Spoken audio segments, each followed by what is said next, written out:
Bonjour, c'est Augustin de Mon Indépendance Financière. Aujourd'hui, nous allons voir la 6e leçon des 11 lois de la réussite de Tony Robbins. Les questions renferment la réponse. La puissance des questions est telle que c'est le meilleur moyen de changer votre centre d'attention. Saviez-vous que le fait de poser la bonne question peut même vous sauver la vie? C'est ce qui a sauvé la vie de Stanislavski Lech. Un soir, les nazis firent irruption chez lui et le poussèrent, sa famille et lui, comme un troupeau de bétail, vers un camp de la mort à Cracovie, en Pologne. Les membres de sa famille furent exécutés sous ses yeux. Affamé, affaibli et pleurant la mort des siens, il dut travailler de l'aube au crépuscule aux côtés d'autres prisonniers du camp de concentration. Comment était-il possible de survivre à de telles horreurs? Il réussit à s'accrocher quelque temps. Mais un jour, l'horreur du cauchemar qu'il vivait fut telle qu'il décida que s'il restait, ne serait-ce qu'un jour de plus, il en mourrait. Il décida de s'enfuir. Mais surtout, il était convaincu d'une chose, même si personne n'avait jamais réussi à s'échapper auparavant, il existait certainement un moyen. Le centre de ses préoccupations changea, et au lieu de se demander comment survivre, il se posa la question suivante. Comment puis-je m'échapper de cet enfer? La même réponse lui revenait sans cesse à l'esprit. Ne sois pas ridicule, c'est impossible. Ce genre de question ne sert qu'à te torturer l'esprit. Mais il ne pouvait se résigner à accepter cette réponse. Il se demandait constamment que faire, comment sortir d'ici. Il existe sûrement un moyen. Un jour, M. Lech trouva la réponse. Il sentit l'odeur de chair en décomposition qui émanait des cadavres d'hommes, de femmes et d'enfants qui avaient été asphyxiés dans les chambres à gaz. Les corps se trouvaient à peine à quelques mètres de l'endroit où il travaillait, empilés sur la plateforme arrière d'un camion. Au lieu de s'attarder à se demander comment le Seigneur avait pu permettre qu'un acte aussi monstrueux soit commis, il se posait la question suivante. Comment puis-je tirer parti de cette situation pour m'échapper? Au coucher du soleil, alors que les Allemands s'éloignaient pour rejoindre leur caserne, il se dévêtit et se précipita pour se glisser parmi les cadavres à l'insu des soldats. Il feignit d'être mort et attendit, écrasé sous le poids des cadavres dont l'odeur insupportable lui donnait la nausée. Il entendit enfin le moteur vrombir. Après un court trajet, le chauffeur s'arrêta et déversa les tas énormes de corps dans une fosse à ciel ouvert, puis s'éloigna. Stanislavski resta immobile et attendit jusqu'à ce qu'il soit certain que personne ne se trouvait dans les parages. Puis il s'élança et parcourut nu les 40 km qui le séparaient de la liberté. Comment se fait-il que Stanislavski Lech connut un sort différent de celui des millions de personnes qui périrent dans les camps de concentration? Plusieurs facteurs peuvent l'expliquer, mais la raison principale, c'est qu'il se posa une question différente, et ce, sans relâche, certain de trouver la réponse au bout du compte. C'est une bonne question. Nous nous posons des questions à longueur de journée. Ces mêmes questions contrôlent notre façon de penser, nos sentiments et les points sur lesquels nous choisissons de centrer notre attention. C'est en posant les bonnes questions que j'ai réussi à transformer ma vie. J'ai cessé de me demander pourquoi la vie est-elle si injuste et pourquoi mes plans échouent-ils toujours. Au lieu de cela, j'ai commencé à me poser des questions qui pouvaient m'apporter des réponses utiles. Demandez et l'on vous donnera, cherchez et vous trouverez, frappez et l'on vous ouvrira. Matthieu 7,7. J'ai d'abord formulé un certain nombre de questions pour m'aider à résoudre mes problèmes. Ces questions me permettent de me préparer à trouver des solutions chaque fois qu'un problème surgit. Quelques questions menant à la résolution de problèmes. 1. Quelle partie puis-je tirer de ce problème? 2. Que faut-il encore améliorer? 3. Que suis-je prêt à faire pour que les choses tournent comme je le veux? 4. Quel comportement suis-je prêt à modifier pour parvenir à mon but? 5. Comment rendre agréables les étapes que je dois franchir tout en faisant le nécessaire pour réaliser mes objectifs? Si vous éprouvez quelques difficultés à répondre à certaines de ces questions, employez le verbe « pourrait », comme par exemple « Qu'est-ce qui pourrait me rendre heureux dans ma situation actuelle ?» Je me pose également un certain nombre de questions précises le matin au lever et quelques questions le soir avant de me coucher. Cela m'aide à me sentir bien dans ma peau dès le réveil et à finir la journée sur une note extrêmement positive. Les questions énergisantes du matin. 1. Quels sont les aspects de ma vie dont je suis heureux actuellement? Pour quelles raisons en suis-je heureux? Quel effet cela a-t-il sur moi? 2. Qu'est-ce qui me stimule actuellement? Pour quelles raisons est-ce que je me sens stimulé? Quel effet cela a-t-il sur moi? 3. Quelles sont les choses dont je peux être fier en ce moment? Pourquoi est-ce que j'en ressens de la fierté? Quel effet cela a-t-il sur moi? 4. Quels sont les bienfaits de la vie dont je suis reconnaissant en ce moment? Pour quelles raisons est-ce que j'en éprouve de la reconnaissance? Quel effet cela a-t-il sur moi? 5. Quelles sont mes activités préférées en ce moment? Qu'est-ce qui me procure le plus de satisfaction? Quel effet cela a-t-il sur moi? 6. Qu'est-ce que je me suis engagé à accomplir dans le présent? Pour quelles raisons ai-je pris cet engagement? Quel effet cela a-t-il sur moi? 7. Quelles sont les personnes que j'aime, qui m'aiment? Quel effet cela a-t-il sur moi? Les questions énergisantes du soir. 1. Qu'est-ce que j'ai donné aujourd'hui? En quoi me suis-je montré généreux? 2. Qu'ai-je appris aujourd'hui? 3. En quoi cette journée a-t-elle contribué à améliorer ma qualité de vie? Que puis-je en retirer pour mon avenir?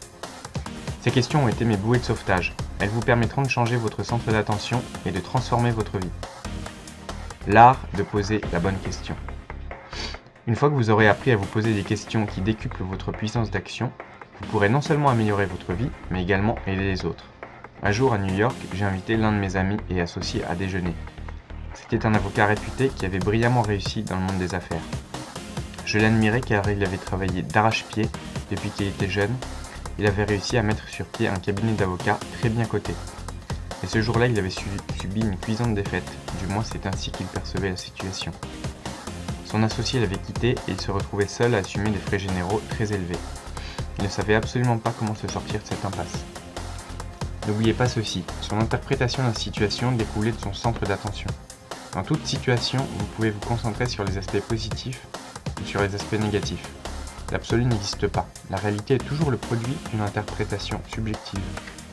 Le problème est qu'il se posait les mauvaises questions. Comment mon associé a-t-il pu m'abandonner comme ça? Est-il indifférent aux conséquences que cela entraîne pour moi?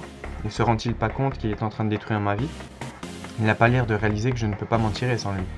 Comment vais-je expliquer à mes clients que je dois fermer boutique?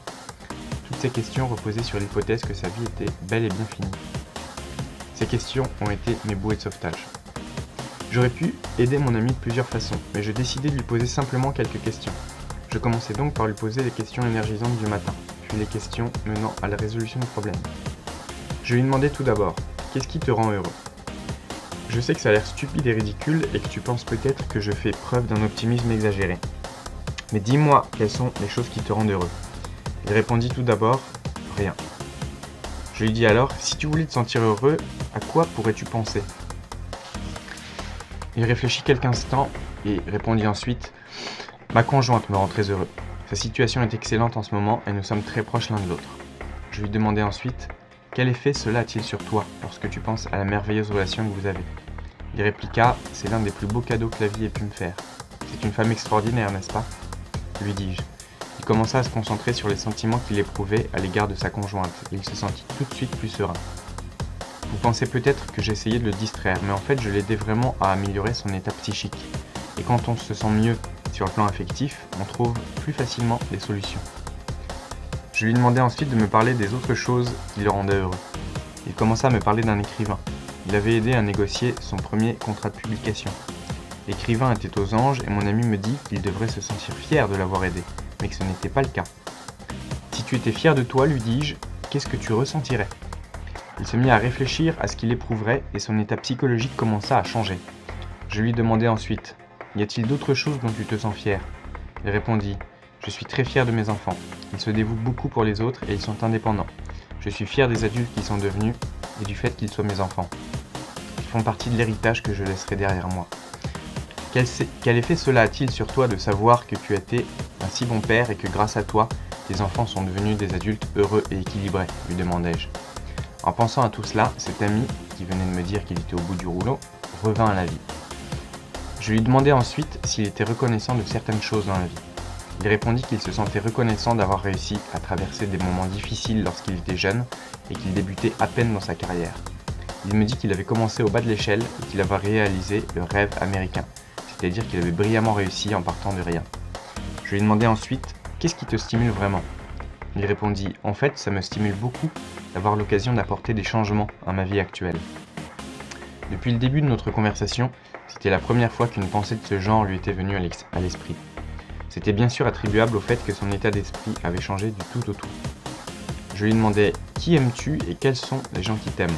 Il commença à me parler de sa famille et à me dire qu'ils étaient tous très proches les uns des autres. Je lui posai ensuite une question très difficile. Quelle est la chose la plus positive à propos du départ de ton associé? Il répondit « Tu sais ce qui pourrait être vraiment positif, c'est que je déteste aller en ville tous les jours et que j'adore être dans ma maison au Connecticut.